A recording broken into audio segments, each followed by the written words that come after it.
left, right. You're in treat. This is not episode 200. This is episode 199.5. And tonight we are talking about 1995. It was a fun year, and I'm sure you forgot a lot about some of the crazy things that happened in 1995. We're about to remind you. Sit back, enjoy, see you on the other end. This is SipTalk. Grab a drink and enjoy. Of course, let's go.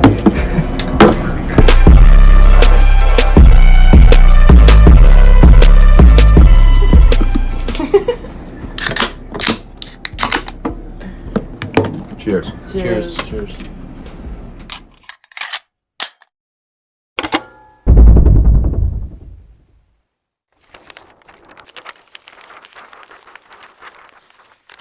Welcome to SipTalk, episode 199.5. My name is Justin DiGiulio, out of my basement in New Jersey, joined by James, the Boswell. James is in Charleston, South Carolina. James, a master of many trades, professional bartender, retired professional referee, philosopher, and most exciting of all, accountant. James, how's it hanging down there? Things are good. We're getting some waves from this hurricane, and about a week out, we might be getting the full dose, which I am all for. You excited for the incoming hurricane? Dude, I love hurricanes. There's no terror and dread with you for the hurricanes? No, before I bought a house, I talked about how excited I would always get really excited before a hurricane would hit Charleston. I was like, I want it to come right here. Cat 3, let's go. And they were like, you must rent. I said, yeah. And they said, of course, that's why you're so excited. Like, you don't care. Your attitude's going to change once you own a home. And I was like, well, I don't know. Maybe we'll see. And now that I own a home, I can tell you I'm still pulling for a cat. So look, one thing. I got insurance. Let me introduce the topic here. And it's funny because I was thinking about a similar scenario recently. But today's topic, so we don't feel ready for episode 200. We're at episode 199, last episode. So this is 199.5. All right. We don't feel this topic is commanding for an episode 200. But today, number all the episodes. Episode 199.5, we're talking about what life was like back in 1995. Allow me to continue bullshitting for a minute before we dive into the topic. One, I got to ask you what you're drinking. I am drinking Edmund's Oast Sour Fruit Punch, which is not good. It's a sour beer, yeah? Yeah, it's really good. Edmund's Oast is Charleston-based, but I think gets a little bit of national recognition, and their sours are just phenomenal. All right. Well, I got a glass of vodka that I poured, and then I got a big spherical ice cube. But now I have a letter opener to drop the ice cube. Not quite sure how to drop this ice cube into the full glass. I don't want to shatter the glass or splash out the vodka. So going. So you're just drinking vodka and ice? Yeah. How do you drink vodka? Mixed with something. Vodka's miserable to drink by itself. Oh no, the ice will melt a little. Yeah, vodka and water is just weaker vodka. Well, I got some Crystal Head vodka today. So, but look, let's. Oh, hang on. I was thinking about this recently. I was thinking about you're talking about the storm. I was thinking recently about you doing yard work and planting trees. I've been telling you we've been doing some landscaping here. My plans for this weekend are some landscaping. On my birthday list is a new chainsaw, and you're talking about this hurricane coming in. Have you looked at the trees outside your house? Do you have any trees at risk of falling on your house? Yeah, there's one. That's something you think about? Have you thought about trimming it? Nope. No, because the way I look at it is if it were to fall, it would probably hit the garage. And if it lands in the garage, if it breaks the pool table, then that means that I can put an insurance claim in and get a better pool table. And there's valuables in the garage, but there's not stuff that's irreplaceable in the garage. This is how we are different. You're somewhat indifferent, and you figure you're covered. I'm excited. On my list is a chainsaw. I'm excited about chopping down some trees. Plus, also when you were up here, I had cut down some trees. And you burned every last twig of this wood. No, 2/3 of it, maybe. There was 2 logs left. That's it. Yeah, and they've been sitting in the fire pit. We had a really dry summer, so I wasn't able to have any fire since then. And Oh, well, then, then the huge loss that we had. well, Like, we had a good time for 4th of we did July. have we had a good time, and the fire burned until the next morning. But look, so it rained last week for a few days. I said, let me have a fire. I went out to have this fire. I took out some cardboard and paper from the recycling bin, and I couldn't get the wood to catch on fire. So the wood was dry all summer, and then it was too wet. So speaking of good old fashioned fire, we are going back straight to the Stone Ages, 1995. This is before the internet. This was pretty cool. I mean, I feel like we had some internet. I know No. my house, we had some internet. We had some connectivity because my father passed away in January 95, and he was connected somehow, maybe through his work or something like that. AOL existed before 95, but it was just kind of like this like small thing that was local to AOL because the internet became privatized and like really became a thing in 95, and that was something that I learned today doing the research. Yeah, I did see that too. Maybe I don't remember it exactly the same, but I remember being connected when my father was around. So look, before we get too much into the internet, if you scroll down, I took some of the stuff that you put on here. I think it's page 3. Yeah, you took a lot of the stuff that I threw there, and then you organized it in a much better fashion. So now that we got it nice and organized, let's. You want to start with music? Because I don't think we have to hit. I threw in 25 of the top hits for the year 95, but 95 was a pretty eclectic year for music. So I'll give you a couple of bands that are standouts. You got the Spice Girls; they were really hitting it pretty hard at that point in time. You got Radiohead towards the kind of peak of their popularity. Radiohead was very popular then.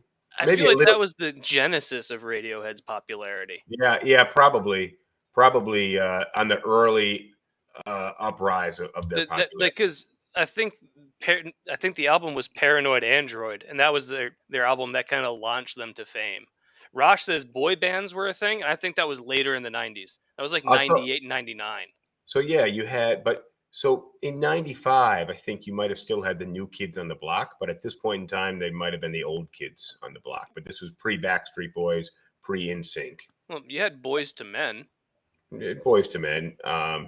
So you also had Mariah Carey. Mariah Carey was pretty big.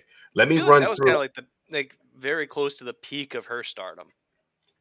Maybe not the peak in her popularity, but I mean, I don't want to. There's no better way to put it, but the kind of the peak of her being good looking and popular and having good music.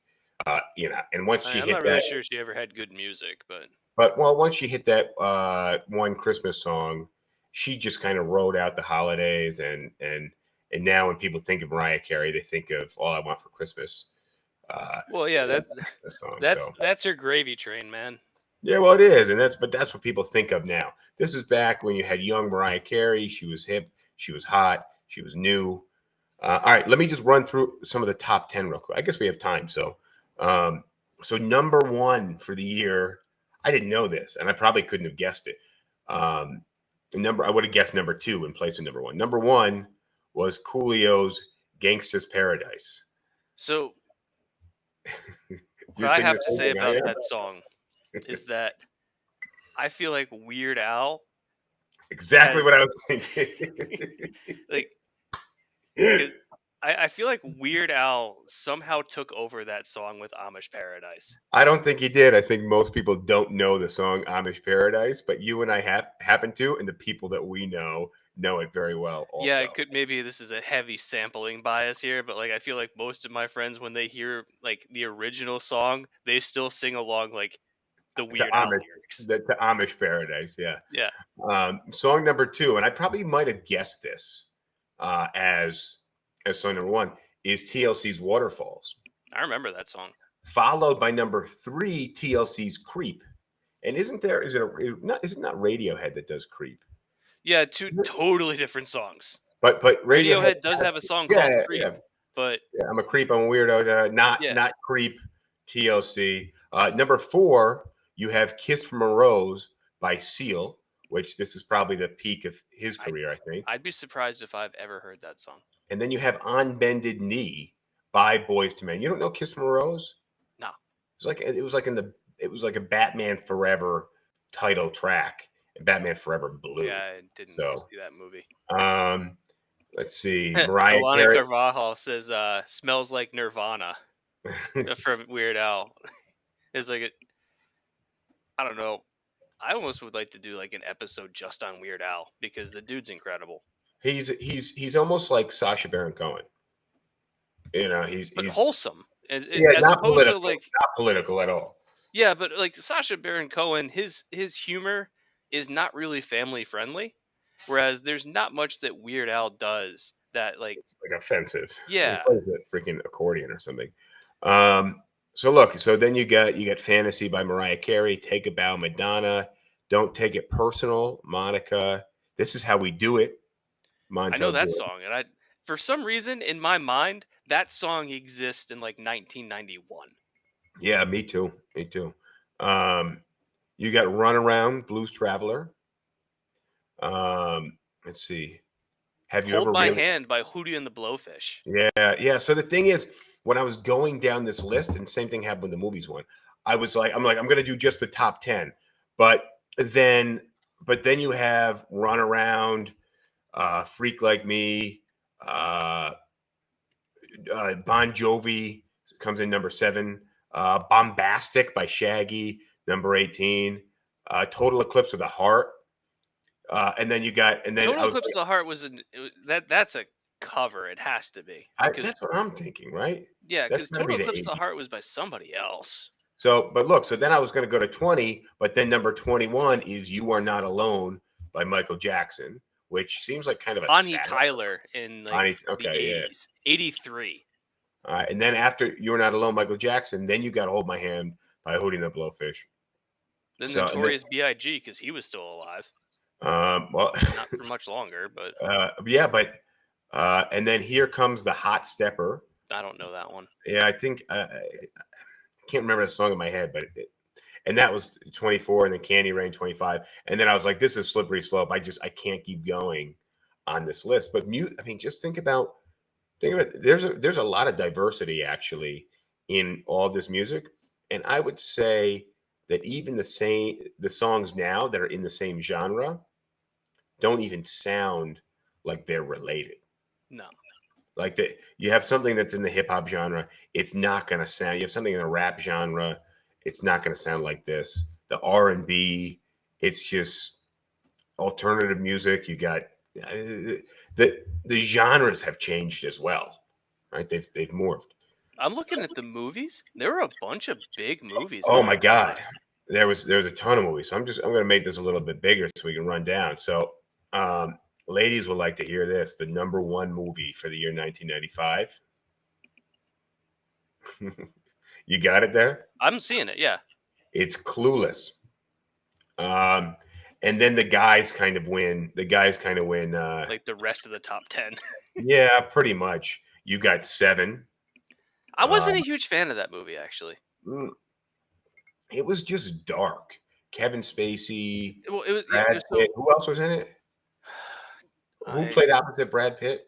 I can't remember, but like dark, not just in terms of its themes, but it was just like a dark movie visually. Like most of the movie, like it's just all dark scenes. And the other thing I remember about is like for some reason, like the city that they live in is the rainiest city on earth.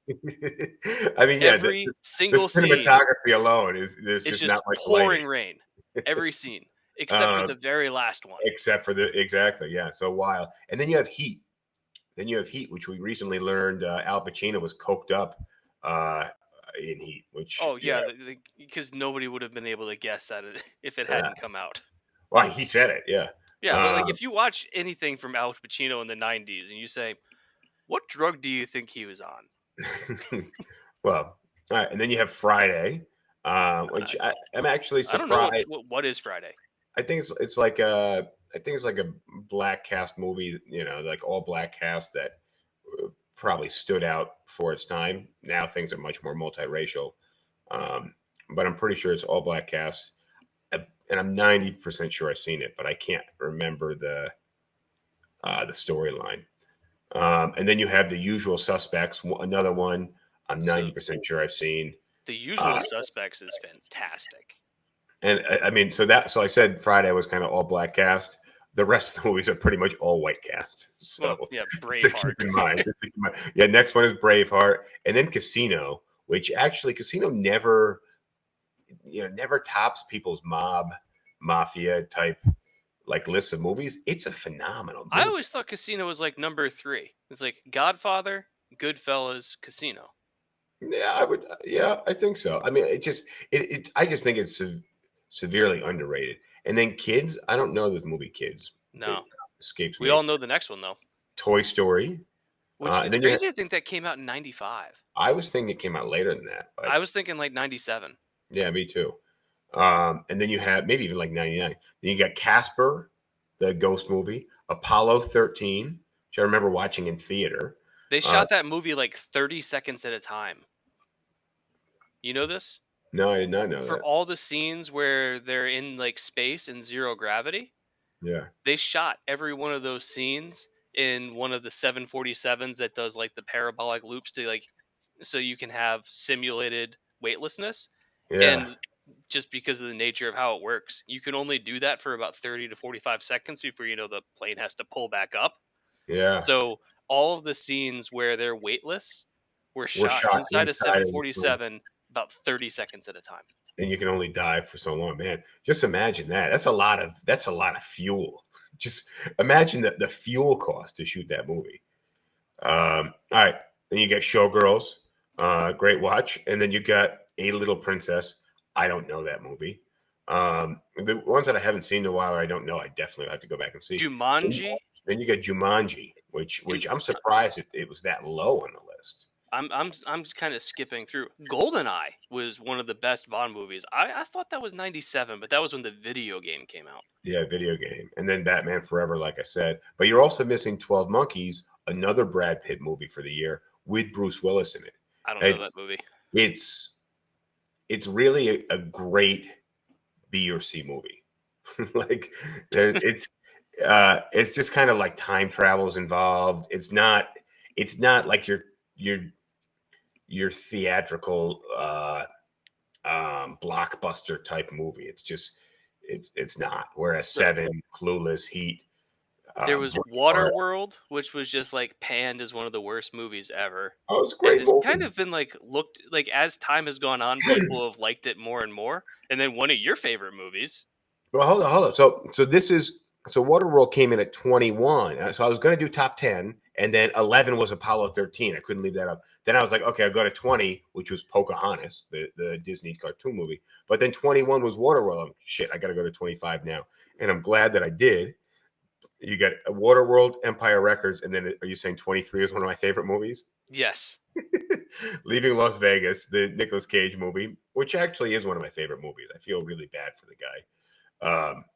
I just remember watching that movie with you and Adam at Adam's apartment, and we were all drinking that night. You were leading the way, and like every scene where like there's a scene where he needs to like leave a hotel quickly, and like he's scrambling to pack his bags, and all he's doing is throwing bottles of liquor into a suitcase, and you're like cheering the guy on. Well, I mean, at that point, it's like, he's got like his clothes, but then he's trying to bring like the Jack Daniels and the vodka.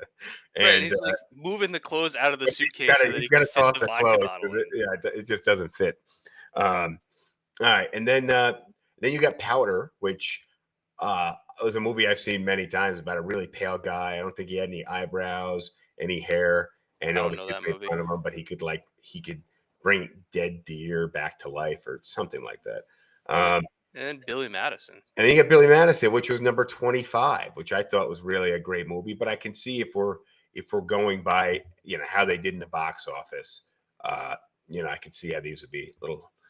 Adam Sandler, like, is probably one of the most confusing people to me. In what way? He has the capability of doing good things, and so often doesn't.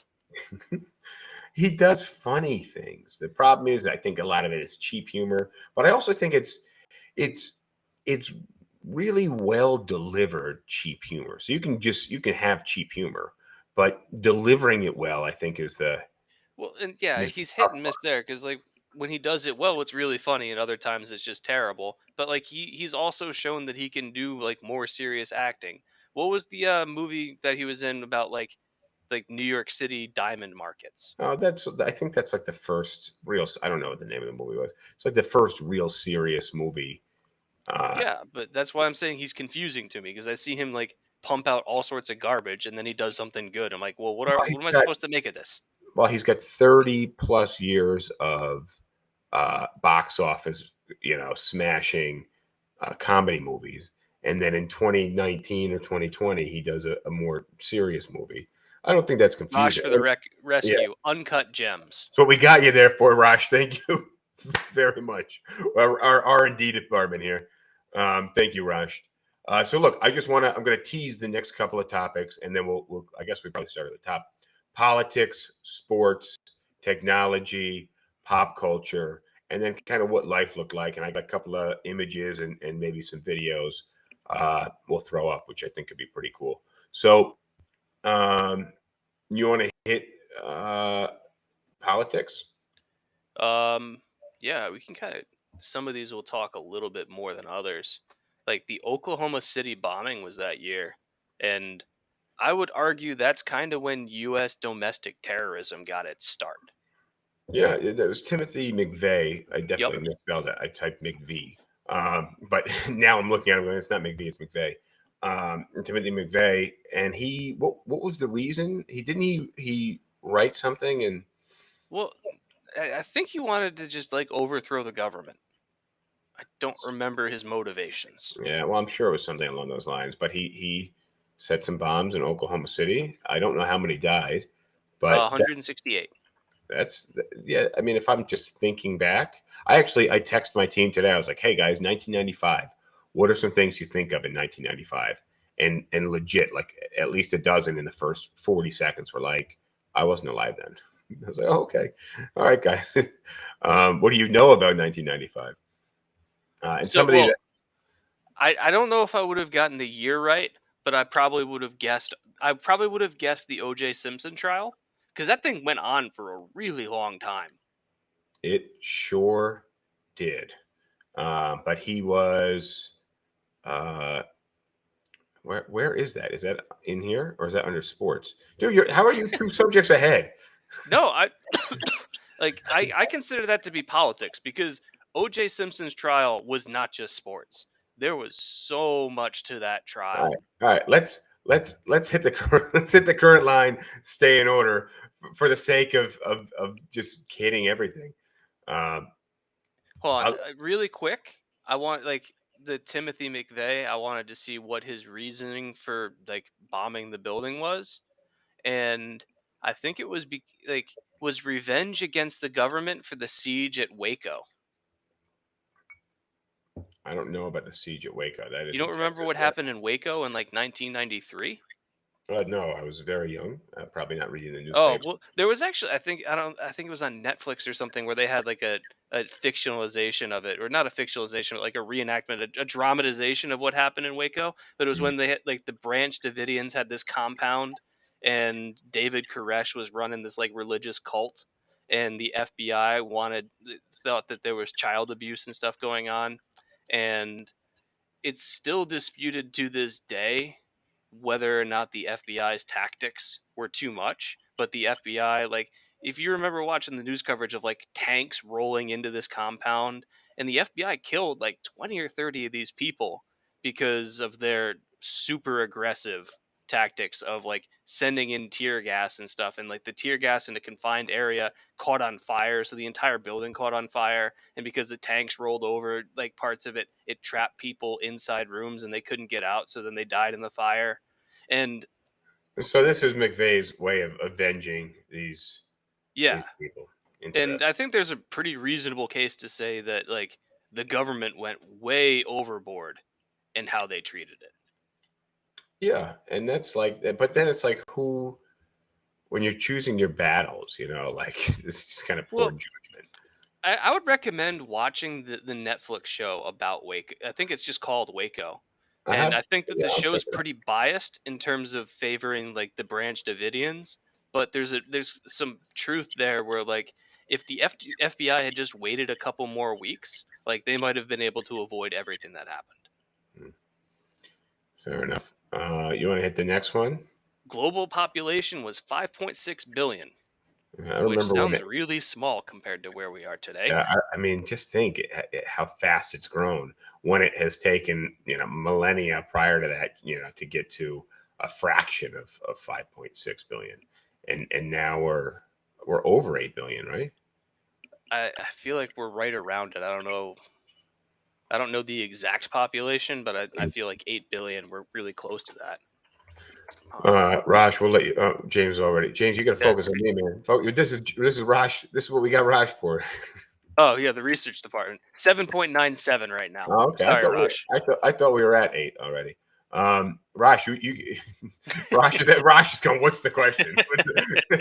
So, James, you're supposed to pay attention to me and not Google, I can not do Google both. things. Raj Like, is supposed to pay attention to us and then Google right. the So stuff. I All can right, pay guys, attention to you and research the global let's population. let's move on. Let's move on. So you did bring up OJ. I'm guessing this is why, because OJ was found not guilty 95, and Boris Yeltsin, uh, Boris Yeltsin, Boris Yeltsin, upon meeting Bill Clinton, asked him, "Do you think OJ did it?" Which I think is, which I think is really like just shows you kind of how like real people are some of the politicians. Well, Boris Yeltsin was a very real person. A couple things. So, like when he came to the United States, there were some things that he saw here that he just couldn't believe. Something as simple as like walking into a grocery store and the amount of food that was just available to buy was mind blowing to him.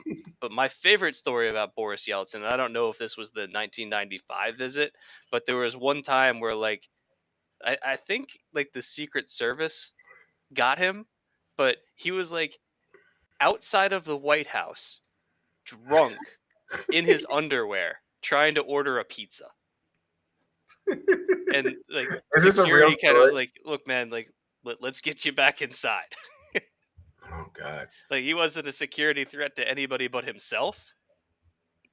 But yeah, like the Russian president drunk in his underwear out in public trying to get a pizza. I'd never heard that story. That is interesting, though. All right. So, what do we have next? I'll let you run the next one too. Barings Bank goes under due to a trader losing $1.4 billion speculating on the Tokyo markets. So this London bank, I think it was a rogue trader who like was just making all these crazy bets, and the bank didn't catch on to it until it was way too late, and he lost enough money that completely tanked the bank. Damn. So we get a question. What was the year of the Clinton Lewinsky sex scandal? And I feel like that was later. I feel Was like that was that? 96 or 97 when the story broke, and the impeachment might have been in 98. Well, wait. When was it before he was reelected? No, it was after. I was after. Oh, I thought maybe he ran for reelection after it. No, I'm almost certain that he was reelected before the Well, scandal broke.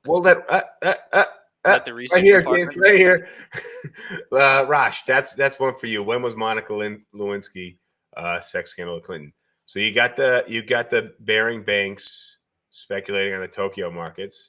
1998, by the way, for the Clinton Lewinsky sex scandal, and then you got. I'll just go to the Tokyo subway nerve gas attacks, which that's pretty terrifying. Killed like 14 people. Yeah, and that's surprising because the high and dense population of Tokyo. So I Yeah, but I suppose. think it was mostly just that it was super scary because you hear nerve gas and you're like, that's not good. Well, it's like the people that throw acid on people in the subways or slice and slash people in the subways, which happens. It happens. It's really scary stuff. And in a place as there's not a whole lot of crime in Tokyo, so in a place like that, who knows? Uh, all right, you want to talk about the EU there? Yeah. So the EU didn't exist in '95, but the Schengen Agreement allowing free travel between various European countries was signed, and that was kind of what got the EU started. Was this agreement between countries to allow EU citizens to kind of cross borders with minimal paperwork? Where Okay. like because if you've ever traveled to like the EU, like there's a line for EU citizens and there's a line for everybody else. Guess which one moves faster? Yeah, I'm assuming the EU because they don't have that much to track. So this is the next couple of these are courtesy of Navroop Bajwa, who's an agent on my team. She sent these over to me this afternoon. The Rwanda Massacre, with roughly 2,000 dead. That was 1995. I, for some reason, thought that I was think that early. number has to be way too low. Like I think Too low. the Rwandan genocide was much more than 2,000 people. There might have been 2,000 dead in a single event. And I feel like there was a huge disservice done to that genocide because of the names of the two groups involved. What were the names of the two groups? The Hutus and the Tutsis. Yeah. And just like no wonder Americans didn't take it seriously. It was too foreign. I think for people to for it to hit them kind of square on. Something just seems too foreign. It seems totally unrelatable, and just you can't relate to something. You know, and what Rosh is saying is problem is because it was in Africa, but I Well, that mean, problem still exists. Where like if something happens in Africa, most Americans are like, "Why should we care?" unfortunately, I'm I'll not bet saying you. it's right. I'm just saying it like that exists. I'll bet you our media will be fine tuned into any diseases and viruses that are coming out of Africa for the Well, next decade. Ebola got some press. Well, yeah, but now I think we're going to blow it up way bigger. Um, Next, you have the Bosnia and Croatia escalation between the two of them, I guess. I did read a little bit on this where, like some places you couldn't even walk on the streets. They just had snipers set out. And then you get the U.S. sending $20 billion to Mexico to stabilize their economy. And last, and let me know if I'm missing anything, you have the first American on Russia's space station Mir. So I don't know if you're like this, but whenever I hear mention of Mir, I remember for like months or years on end, the only time you ever heard news about Mir was talking about like whatever the latest technical glitch was with the system. I don't Where remember this at all. like I just feel like every month there was an article about how like some part of it didn't work. And it That was a different part every single time, and like the media just kind of made it sound like we just had like this floating garbage can up there that people somehow were living in. that sounds very Russian to me, though. Yeah. Like we're gonna do the same. We're gonna do the same thing as them. We're just gonna take this old junker, and we're gonna tune it back up, and we got another junker. We got 2 for 1 on this deal, so we're gonna use one as the parts spaceship, and let's send it up there. If there's any issues, at least we got the spare parts. Let's Yeah. talk about technology since we're kind of on the subject. Man, we're missing the whole sports. We'll come back to it. All right. I suppose that the topics didn't have a specific order, so but technology is so fun. All right, hit it. I'll Windows let you lead it. 95. Windows 95 is right, man. Windows 95 was such a huge leap forward that like we don't really appreciate it today. was that just from Windows? It was just Windows, right? Or Well, was it there was Windows like Windows 3.0? 3.1. Okay. Because before that, there was like MS-DOS, which was like a GUI for the DOS program. But before that, it was command lines, dude.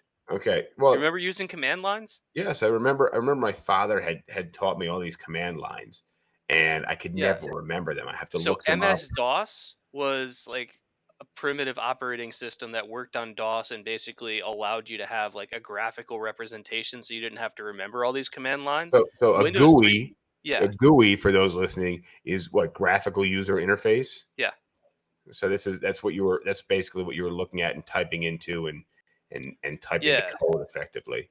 But yeah, so then shortcut. Windows came around where like you could have like multiple windows showing different things that the computer was doing. And Windows 3.1 kind of worked. It was stable, but like it didn't have like a huge amount of functionality. And then Windows 95 just took all of that and like made a really slick and easy to use interface. So the next one on here, though, so Windows 95 was not the most popular software in 1995. I was What was surprised it? by this. Yeah, so I actually thought this was the other way around. I thought it was number one and then number two instead of, well, number two and then number one. You get what I mean. So what was the number one software installed in 1995? Doom. Doom, the first-person shooter video game.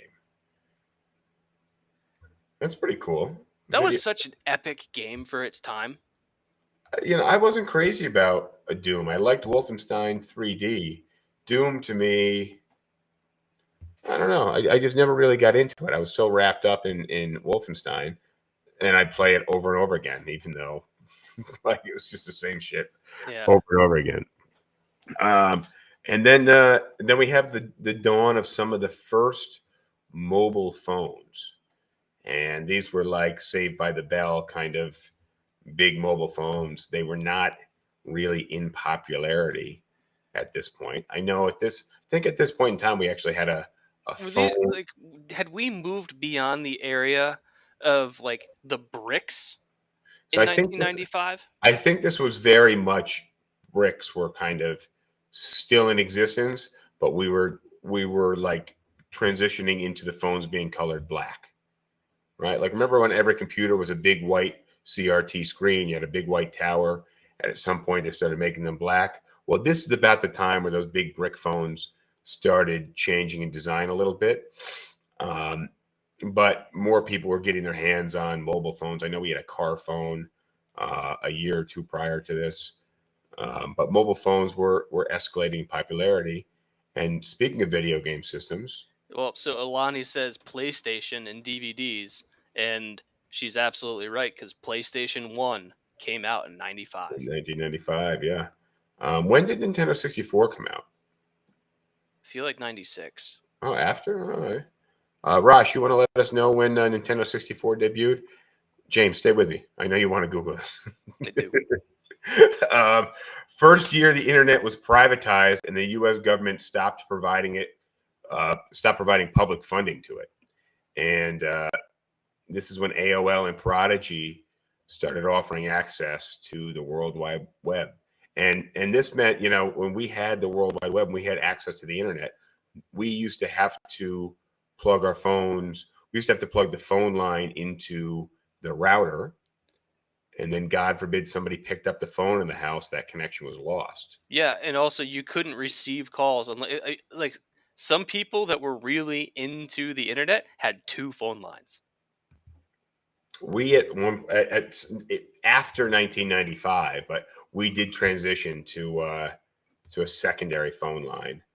I'm going to share this window here, and I want to show what surfing in Prodigy. Yeah, well, and you also say like in there like you had to pay you had to pay for the hours. So like I remember AOL had like a 15-hour a month plan, which like if you think about that, that's wild because I'll spend 15 hours on the internet in 2 days. Hold up. Let me mute Well, this this. is the ad. We can talk over it. Well, I got to mute it first because I can't hear you. Oh yeah. But yeah, like I remember when my family first got AOL, it was like we were on like the 15-hour a month plan, and that was plenty. And now, like, I spend 15 hours on the internet. There's probably some days that I spend 15 hours on the hang internet. on. Here. So this is this Windows 95?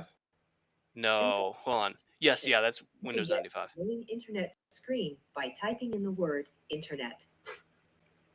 World Wide Web browser. So this is what the browser When this looks part like. of the internet menu is activated, you are immediately launched into the Prodigy Now, W3 browser. Just think about how our internet and The connectivity Prodigy of things homepage provides you with is so many much different right now. starting points on the W3. You can The keep track of your W3. favorite sites by putting them on your hot list. The W3, the World Wide Web. W3 never took off for No. www dot. And They're calling now it's just the internet. Yeah, but just think, this is what the internet looked like. You know what the internet looks like right now? My watch went off a half hour ago because the oven was preheated. That's what the internet looks like now. Yeah, that's Oh. a bit excessive, though. Well, I mean, it's not maybe for some people don't want that, but what I'm saying is that the internet now is so integrated with your life. My watch is on the internet and my oven is on the internet. This Your is the oven only being on the internet. internet is stupid. What's that? Your oven being on the internet Right. is stupid. Yeah, maybe. It tells the weather. Your oven being able to tell the weather is somehow even dumber. When will the weather ever matter to your oven? Is your oven outdoors? Makes it very easy Look, for you to update and look, edit your so favorite places. on You got the favorite W3. places back then. Yeah, but they didn't call it favorites. Oh man. I thought that was awesome. Just looking at what that was a visual of what the internet actually looked like in 1995. And then what I'm saying is what the internet looks like now, you don't even see it. You I know? actually think the internet actually looked even worse than like what that browser. I feel like it did too. They actually, so that was Prodigy. They actually showed AOL in this video too, which I thought was pretty cool. I'll see if I can pull that up, but you can just think about how big of a shift. So right now, think about how many programs you have that don't even work if you're not connected to the internet. I mean, pretty soon it sounds like your car's not going to work if you're not connected to the internet. Well, yeah, there's that too. But let me see if I can Using America Online. I'm just going to mute this because it's annoying. But no, let's hit the pop culture. No, hang on. Let's finish the technology here. Oh, okay. But this is what AOL looked like. This is your AOL This wasn't interface. even the internet. This was just AOL. Yeah, you're not on the internet. Now it tells you how to freaking install it. So we'll network. Oh god, this is terrible. All right, let's finish out the technology. So we got that's it.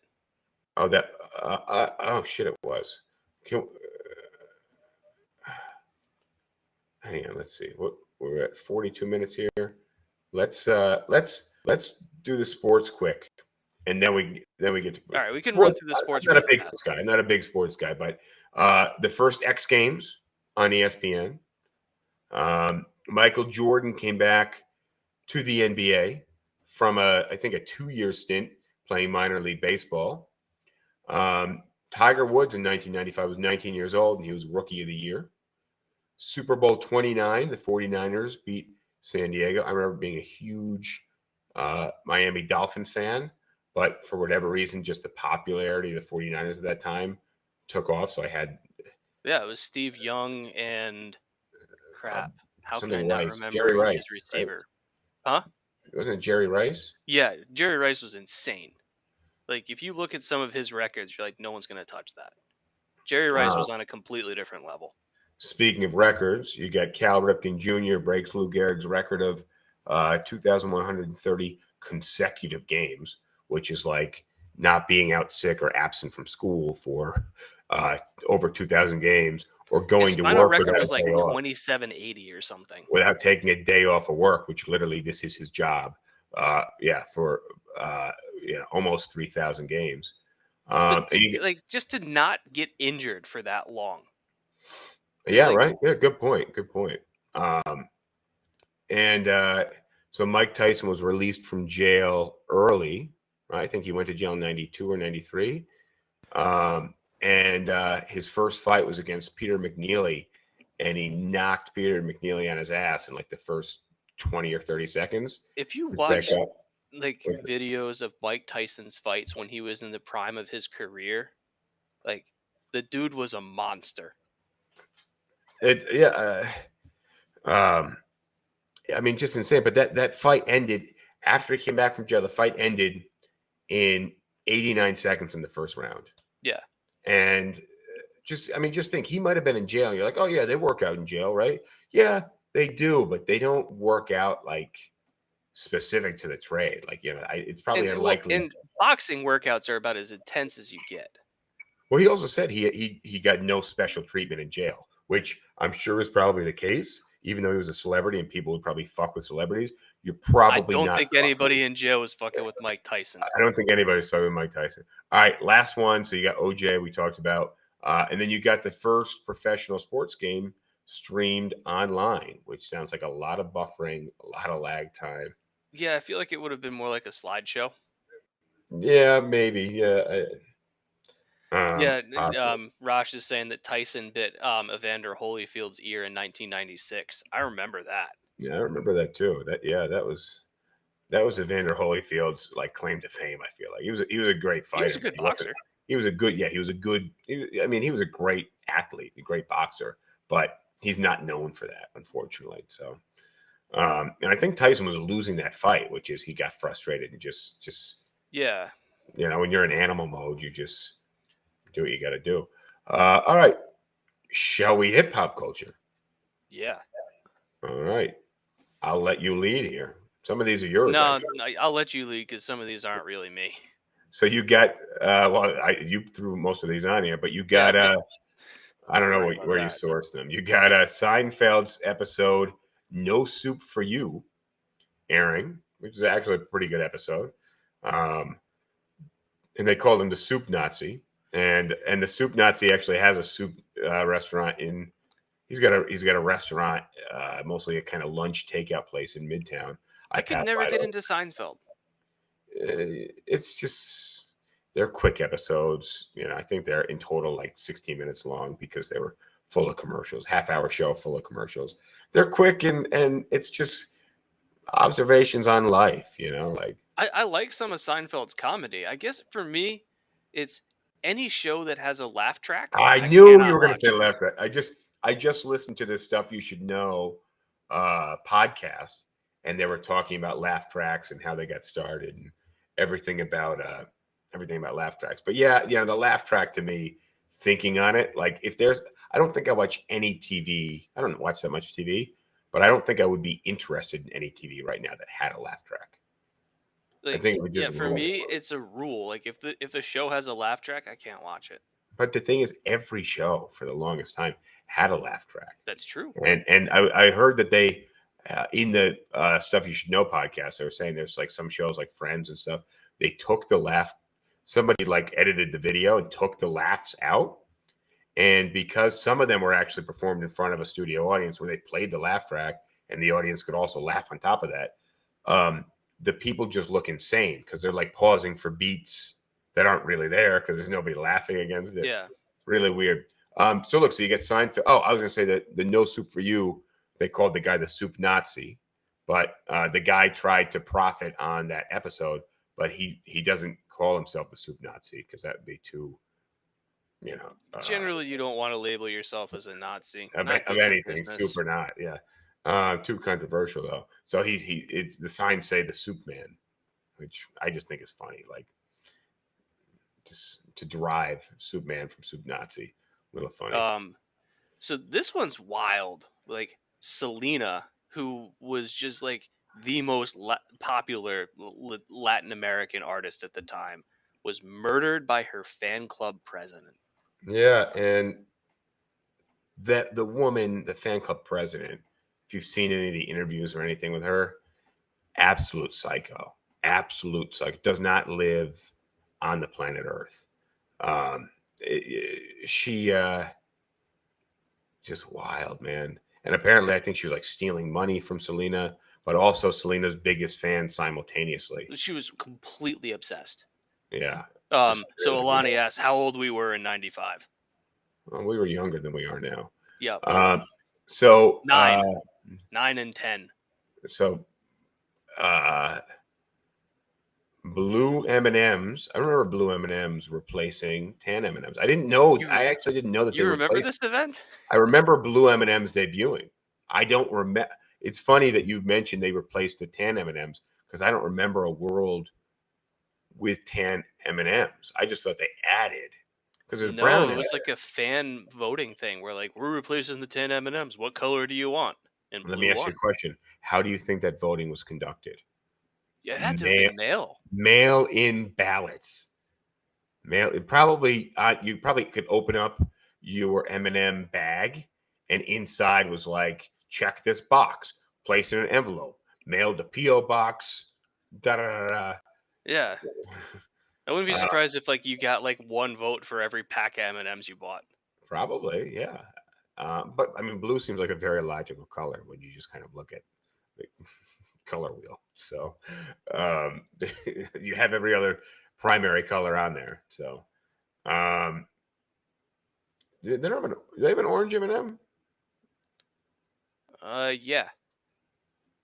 I know they have that for the peanut butter M&Ms. They have a I don't green, know. either way. I'll let you. You seem pretty excited to add this one. I'll let you throw that one. Partially because he's in one of my favorite movies of all time. Actually, my single favorite movie of all time. But like also because I feel like it really highlights what kind of a run this guy has been on. True. Brad Pitt was People magazine's sexiest man alive in 1995. I feel like there's a chance that he could win it this year if he wanted to. James got a little man crush on Brad Pitt, but I agree with you. Brad Pitt, definitely a good-looking guy, and a career that has spanned many decades at this point. And Tom Cruise is crazy. Brad Pitt may be an alcoholic, but Tom Cruise is crazy. Brad Pitt seems so much more grounded in reality. If you watch his interviews and stuff, like he's got a good sense of humor and like he's sharp. Yeah, no, Or Tom Cruise is just completely unhinged. I think the thing about Tom Cruise, I don't think he's that unhinged. It's the Scientology, man. We saw him on Oprah, but the issue is you have so much that of Tom Cruise's personal life that is so super clouded that's where it gets a little weird because he's involved with the Church of Scientology. You don't know if they've got him by the balls or not. You kind of secretly hope that they do and that he's not really that crazy. But you have to assume there's a possibility of that. So all right, next one. I misspelled Frappuccino here, but you get Frappuccino. Well, Starbucks releases their number one seller, the Frappuccino. I didn't know Frappuccino came out in '95. I didn't know Starbucks was that popular in 1995. But I'll believe it. And then we got the founding of Auction Web, which became eBay. Do you know what the first item that sold on Auction Web was? No. It was a broken laser printer. The founder of eBay, when it was still called Auction Web, sold his broken laser printer. Somebody bought it. The website hasn't progressed much further. No, I actually bought a ton of shit this week on eBay, and for some reason, and last week, and none of the shit's here yet. So I'm really, I bought a replacement shifter for my bike off eBay, and it actually was great. Yeah, it was virtually impossible to find anywhere else. When I just search for things, eBay is one of the first places I go. eBay, Amazon. I'm going to go to those places. I mean, depending what it is, but you buy it doesn't mean it needs to be used just because it comes from eBay. There's a lot of sellers that sell brand new stuff. Yeah, it's crazy to think what eBay was and what it's become. It's just in the early days, buying something on eBay was a complete crapshoot.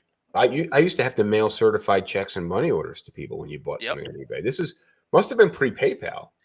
eBay is what made PayPal become a thing. Become popular, yeah. I suppose probably also the thing about PayPal and me being a young user, I may not have even had like a true checking account back then. So I it may not wasn't have been easy able to to get establish verified. as a minor.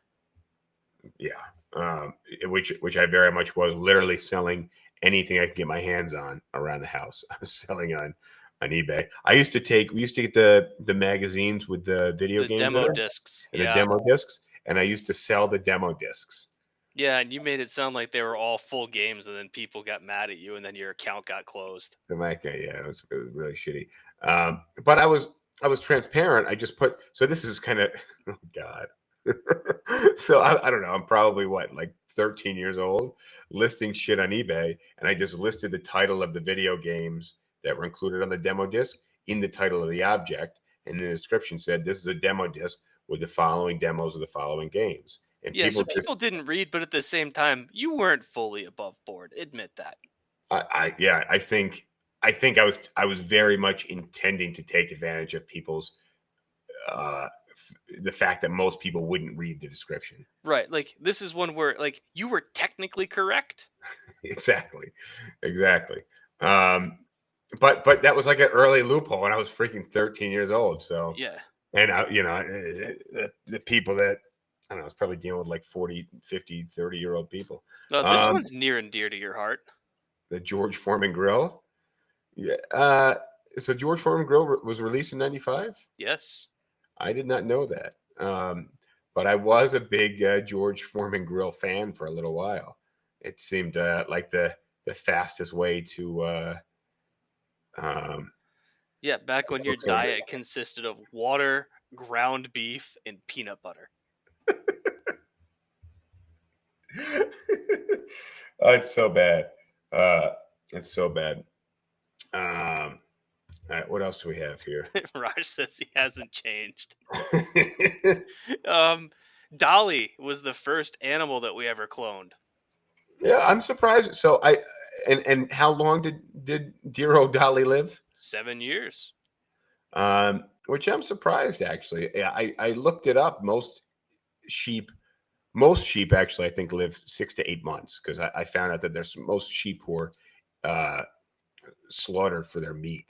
Are But like slaughtered if you were at to 6 to 8 let months. a sheep die of natural causes, you're saying that they'd make it like 10 to 15 years. 10 to 15 years. So I'm wondering why this cloned sheep didn't live that long. Probably because it was grown in a lab. Presumably that, I don't think it was grown in a lab. I think it was just cloned DNA. Oh, so it was then implanted into another sheep? Yeah, That makes more sense, actually. Yeah, I mean, I imagine that early cloning technology, if we were going to exercise it, we probably didn't have the lab technology. But I imagine that this would be just basically like creating a twin, and that why would the twin not live as long? All right, so I want to talk really quick about cars, and I got a whole bunch of cars. Can we run a little late? We'll cut the Instagram stream, and run just a little late. Because I wanted to make like 2 points about cars, but if we're gonna go later, then we can talk more about it. Yeah, we'll go a few minutes late. Unfortunately, Instagram, we're gonna have to drop you in a few seconds. You'll hear the music. Well, and then let's you just throw this one out there. What do you got? Remember how important it was to have a phone book? Oh yeah, you had to have a phone book, and you had to have you couldn't have an old phone book. You had to have an updated phone book.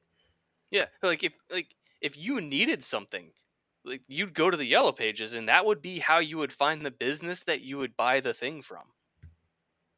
Like if you didn't, like, you might ask somebody and be like, "Hey, do you know a good mechanic, or do you know a good like furniture repairman?" But if nobody like gives you a recommendation, you open up the Yellow Pages. Well, where else would you find the contact information for a business? Right now, the Yellow Pages were the search engine of 1995. Yeah, it's so funny to like imagine, like, I'm driving down the street. I'm like, shit, I think I need a mechanic. What would you do if if you had? You'd have to go home, go to the Yellow Pages, search mechanics, and then find the mechanic, and then you'd have to, and then look to get to the mechanic. You'd have to look up that location on a map if you didn't already know where they were. Yeah, there were no directions. Not step by step. No, But also like, yeah, back in '95, like if your car broke down or something, like you would get like the tow truck and you just be like, all right, tow truck driver, take me to whatever mechanic you know. All right, that's our time on Instagram.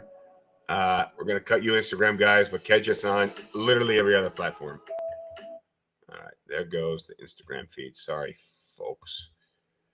Yeah, but it's just crazy to think back to like Nalani says printed out MapQuest. This is before MapQuest. this is before MapQuest. Um, God, Like you'd have to like look up a literal map and you'd have to like look at the roads and be like, all right, I gotta take a right turn there and then like straight and then left for a little bit. yeah, really, really. I don't think anybody today, unless you lived through it, which is surprising because a lot of, we're not that young. Think about how many people you know that have never had to learn how to get somewhere. I'm surprised all the time because I'm in Manhattan, which is a grid system, which is actually a great way to get around. I'm always surprised. Like, how could you possibly get lost in New York? It's just you're on 14th Street. You got to get to 80th Street. You just go up. That's it. But just I would do just fine with a map system. We drove to Maryland the other day. Rosh was kind of co-piloting, and but he would tell me the directions, and we were all talking in the car. So what I would do is he'd say, hey, it's 3.4 miles to the turn. So I'd keep my eye on the odometer, clock the mileage there, and then drive like 3.2 miles and start looking for the street name just in case he got lost in conversation. We get a comment here from Jorge saying, now think about what we would be saying in 27 years, comparing the technology from today to 2049. I've got one. What's that? You remember when you wanted to get somewhere, you'd actually have to put your hands on a steering wheel and actually drive? Oh God. Yeah, man, I'm gonna be fucking old by then. But I imagine that, like just jumping on the motorcycle and fucking zooming out the door. People being like, wait a second, you actually conduct your own vehicle? How do you do that? Imagine a standard transmission car. Wait a second, like you actually have to like tell the car what gear to be in and like make the engine work with the gears? What happens when you take your hands off the wheel? Like, what if you have to, whatever you're doing with your hands in the future? What happens if you have a meeting while you're driving to work? Like, how can you have a meeting while you're driving? I mean, that's the driverless cars will definitely be. Rosh says flying cars will be a thing. I say no, they won't. Well, Rosh missed the episode where we talked about flying cars, and the great conclusion, I think actually the title of the episode was why there will never be flying cars, which I don't fully stand by, but everything that we said in that meeting, we were on Zoom probably, but everything we said in that podcast episode seemed to point to the unlikeliness of individual flying cars. Rosh wants to make a bet with you. I think you should bet $100. I think that would be a pretty. You could either bet $100 today's money, or you could adjust it for inflation. I want it adjusted for inflation. $100 today. Whatever $100 today is in 2049, I'm on. All right, so that's going to be a greater, just because we're clarifying this, that's going to be a much greater number. Yes. You virtually shake on it. Is that what's happening here? All right.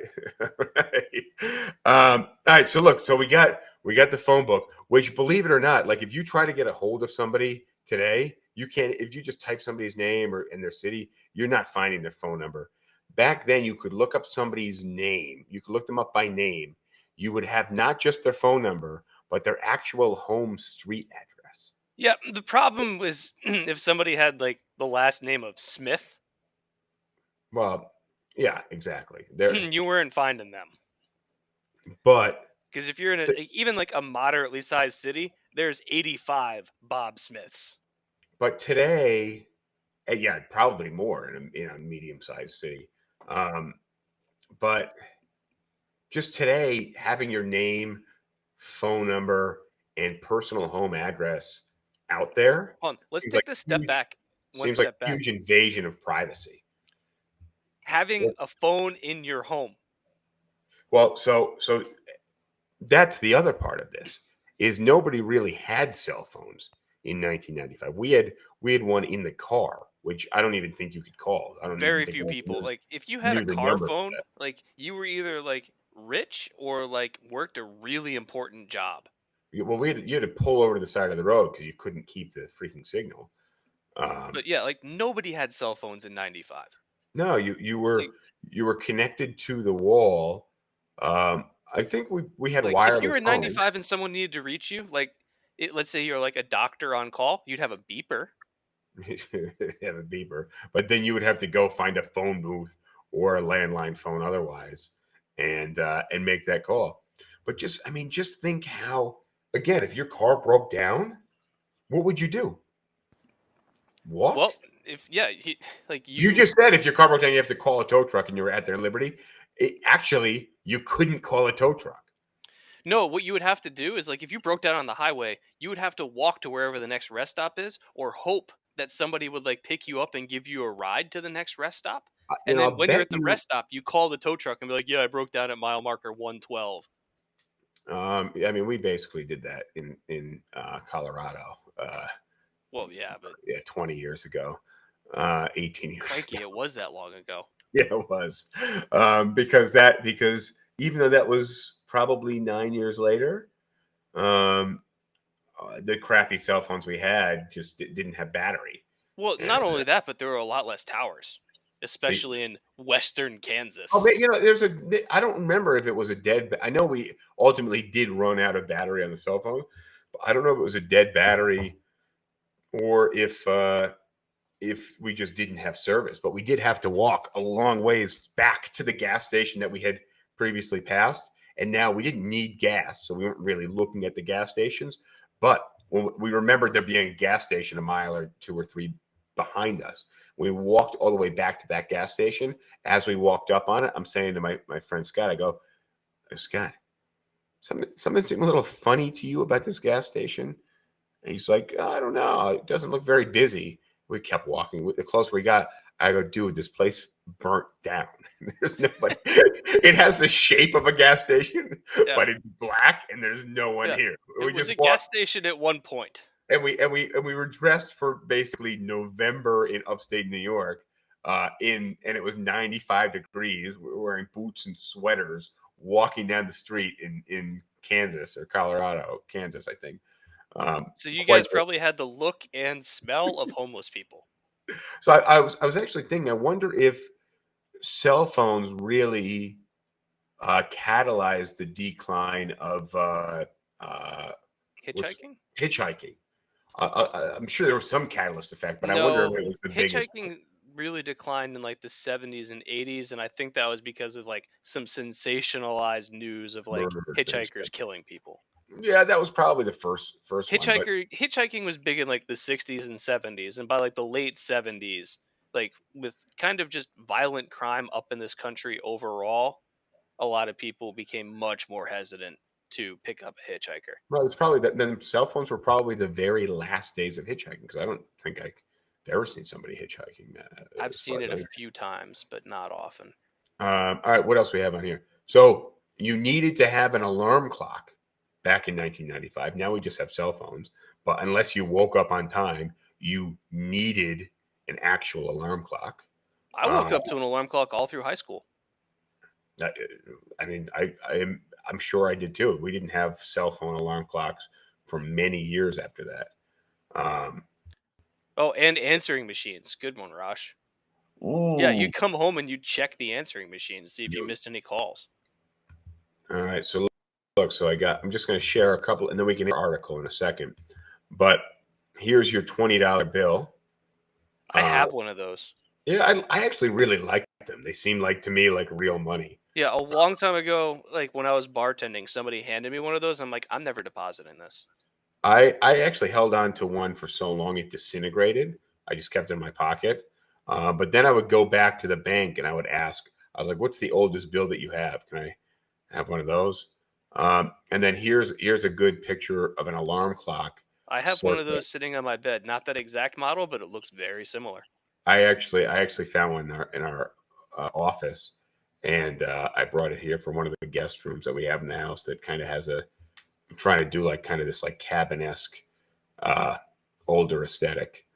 And then I'm going to open this car article in a second, but here's a 1995 Porsche 911, and then I think this one here is a Corsica, circa 1995. I was gonna say it looks like a Beretta.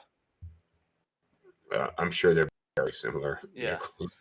Well, Should when I- I was looking at that car article, I saw that they had a picture of the Ferrari F-150, Yeah, and that I was a wanted to 90. talk about that because that car was just so amazingly cool. So now we got this carparks.com.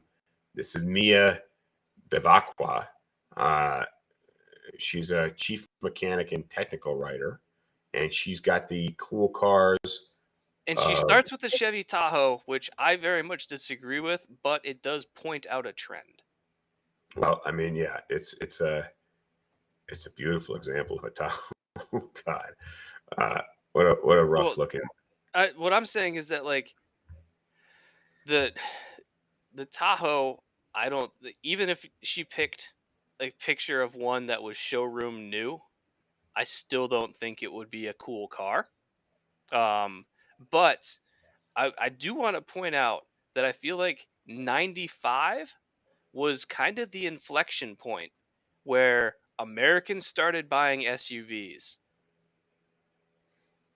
You think so? Yeah. Interesting. I had I not. feel like that is when SUVs started to take off. And now you've got some car manufacturers that don't make anything besides SUVs. True. All right. Now here's your Ferrari F-150, which I think is a car F-50. we both F-50 F-150 is a good Ford.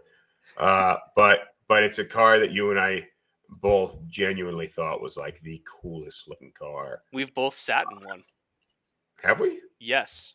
Good for us. You remember this? Did we? Was it on Long Island? It was.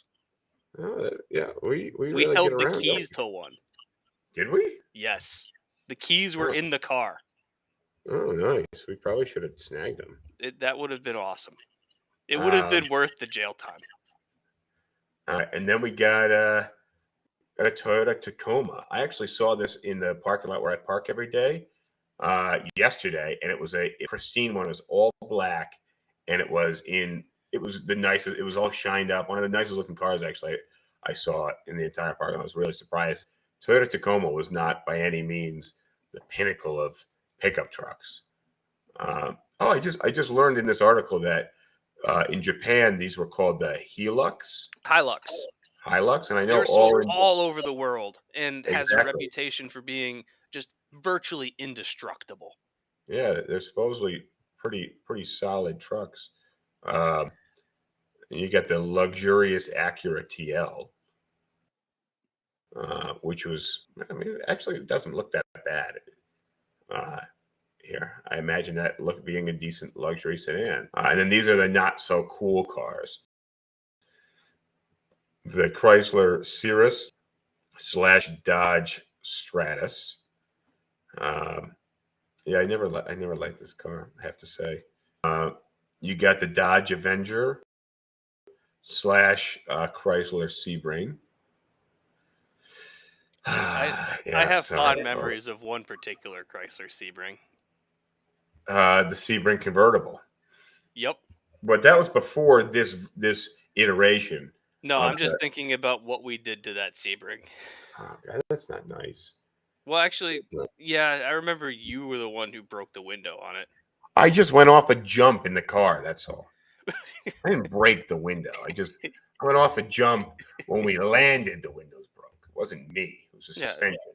I slipped, she fell.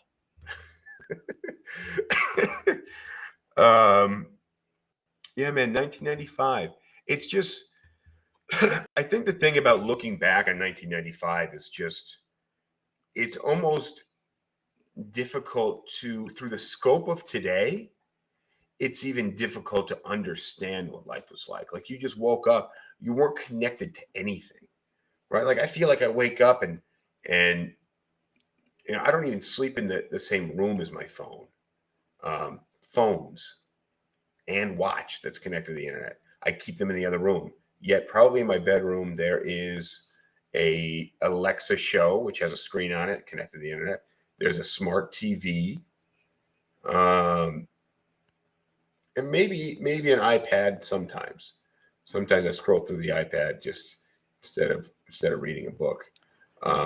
But they're just there. They're just kind of always there. Alani asks, when did the subway change from tokens to Metro cards? That's a good question for Rasht. Yeah, I sure don't know. But just think about like looking through the scope of today back in 1995. Well, think about it like this. Your watch probably has more computing power than like a $3,000 computer did in 95. I have no doubt. And it's got a built-in modem, it's got a built-in. I'm talking about just in terms of like its graphical rendering capabilities and whatever CPU is running the software on there, and also the storage. How much storage does your watch have? I don't know. I think there's probably 60 to 70 apps on it. There's music on it. So we're measuring the storage of your watch in gigabytes, right? Yeah. Okay. Yeah. Computers didn't. Yeah. In 1995, I remember my family bought a computer, and we bought like a super top end computer at the time, and I was blown away that we had a 1 gigabyte hard drive. That's wild.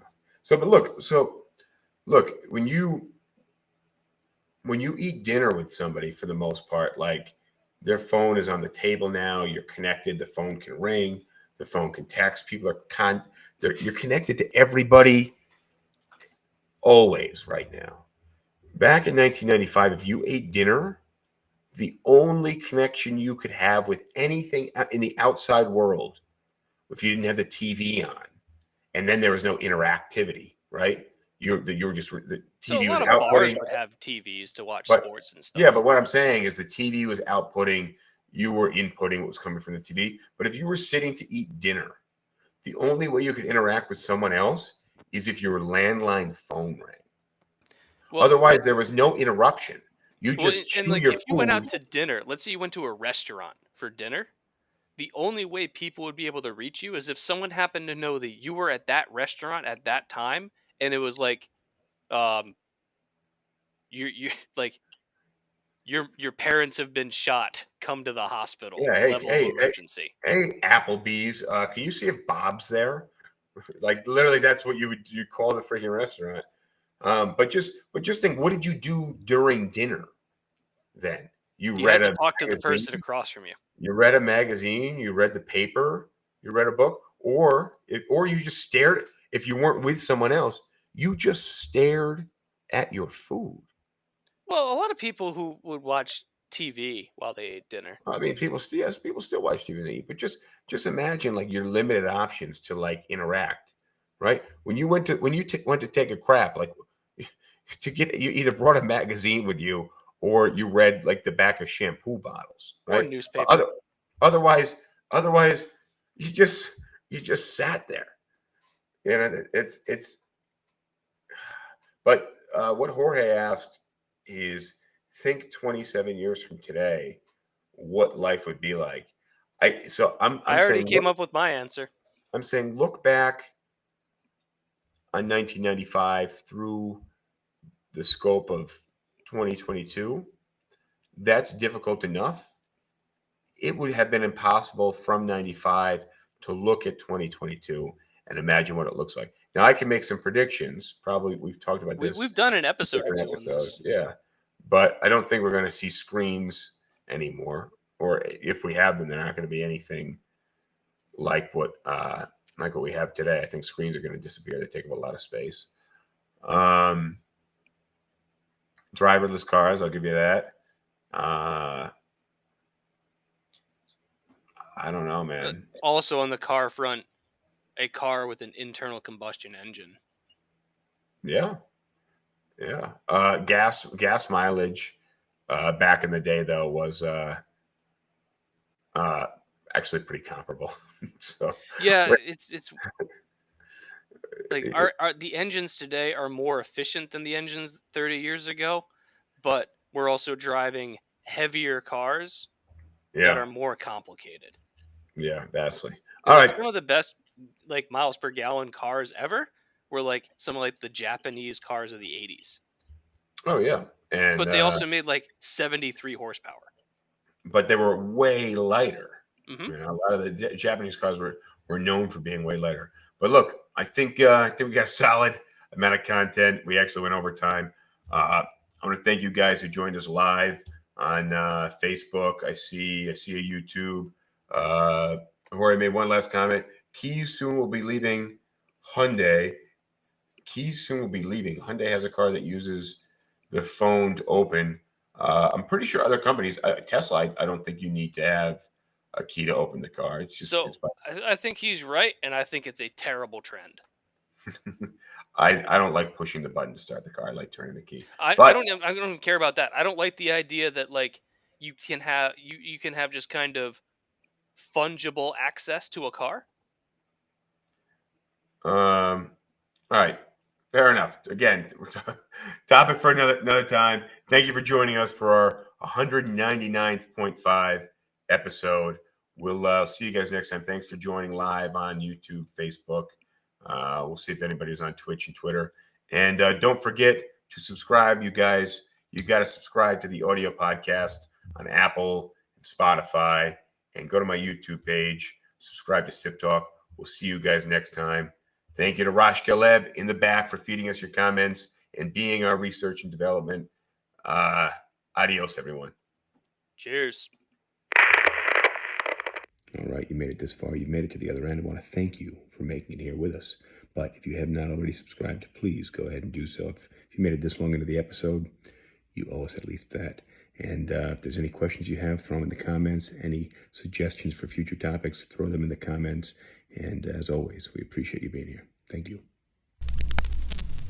I like PBR. I just got priced out of it.